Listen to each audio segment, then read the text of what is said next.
Hello ladies and gentlemen, welcome to your Farming Simulator 17 mod contest spotlight.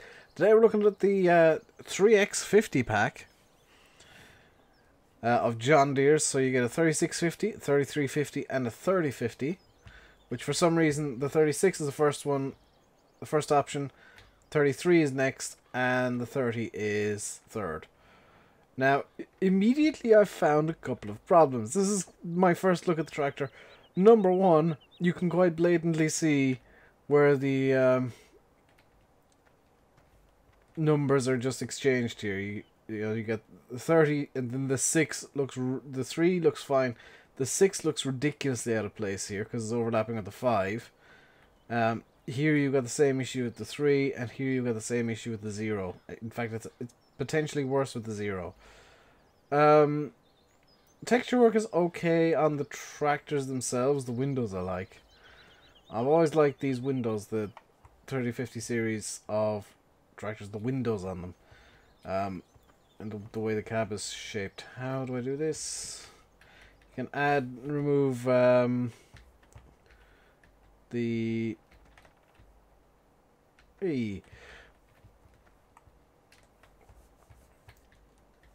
mud guards on the front. Ooh, you can open the door from outside. That's very nice. Anything around the back here? No, no, no. So let's get in. This does have IC. So let's close the door. You can open up the side windows. You can open up the front window, which is actually the sunroof. And I would guess you can open the rear window as well. Yes. Let's check if the indicator lights.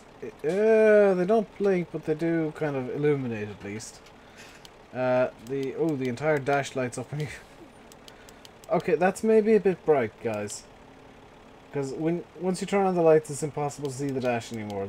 I think the light like magically shines down from above, which is a bit of a shame.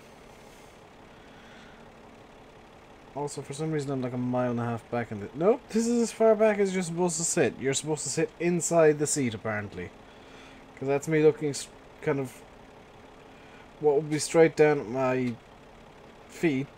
That's inside the seat, so the seating position is a bit far back. It should realistically be about here-ish, because then you're kind of looking at your feet when you look down, instead of being here and being like, oh well, you know, I am the seat now.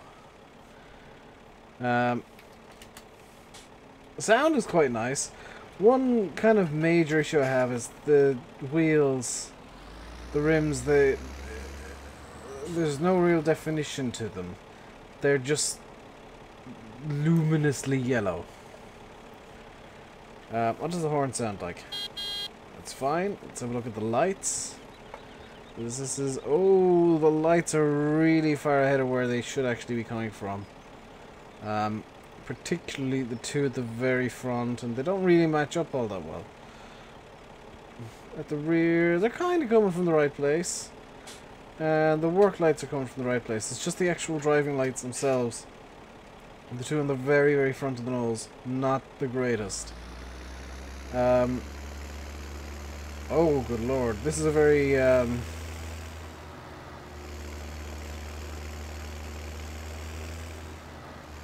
I've looked at a tractor that had way too hard a suspension, and now I'm looking at a tractor that has way too soft of a suspension. It is just weighty. It just wades itself through a turn. I mean, there's no way a tractor should be leaning when you turn it, and this thing just leans and wants to tip over. The tires are... Oh, I see what the problem is. I see what the issue is, and it's relatively easily fixed. For whatever reason, the mod authors made it so the tires can really super squish, which makes me wonder if this thing actually weighs an insane amount of wait, where's the BGA on Goldcrest? Like halfway across the map. I'm not going that far across the map. It's a bit of a shame, to be quite honest. Like, it'd be really nice if the tractor wasn't as weighty, because it does just kind of wade through turns, and because it's wading, you start off and you're not turning at all, and then you suddenly start turning and you get all the turning. In cab, the mirrors don't work, which really loses points for me. It's just kind of hemorrhaging points at this stage, I'm afraid. In my mind, it's a good idea. I really do love the actual model of John Deere, and the shape of the cab they used, but unfortunately this mod just isn't, to be very blunt, isn't very good, I'm afraid. The suspension's way too soft. There's some nice animations going on with the drive shaft. I will admit that, you know, the fact that the drive shaft turns whenever you're moving, although there are two. The fact that the drive shaft turns has now brought my attention to, and because the guy, see, I can point this out, right here. These two lines, which I believe could be the steering arms, maybe? Could it be the steering pinion, or what else could it be? It's definitely something. That's me being very vague. They just kind of go up and up and up, and then they stop suddenly at the, what I think is the air compressor, maybe? I'm not a mechanic. Let's have a look at the front suspension here. Because this thing is such a weighty suspension, it's going to be very difficult to actually see this thing in. Oh, it does. I would have to find one of the areas where it's completely flat. I'm going to come over here and just get the Deere halfway onto the curb. Just the one wheel off. Now let's have a look at the suspension in action. Yeah, that tilts. That's a real shame. Wow. So some of the more advanced stuff is done really nicely. Some of the more basic stuff, not so much. Which makes me think this is somebody who is very, very used to editing mods, and maybe isn't the greatest at starting from scratch. There's a lot of potential here, though. I mean, if you're the mod author of this, if you made this and you're watching, clean up the textures, get a bit more definition into those wheel rim textures, because they're a bit shambolic right now, to be quite honest, and clear up where the 0, 3, and 6 go. Also, stiffen up the actual tire deformation just a touch, and if that starts causing problems, you can soften the suspension a skosh and get away with it. Also, maybe consider making the rear tires a bit smaller, because that's getting unnervingly close to the actual cab. In fact, can I get it? Yeah, I can get it to glitch through the mudguard of the cab, which, yeah, that shouldn't happen. There's some really nice ideas there, and it kind of looks like oh, there is in fact a gap in the model itself, but only on one side, which is interesting.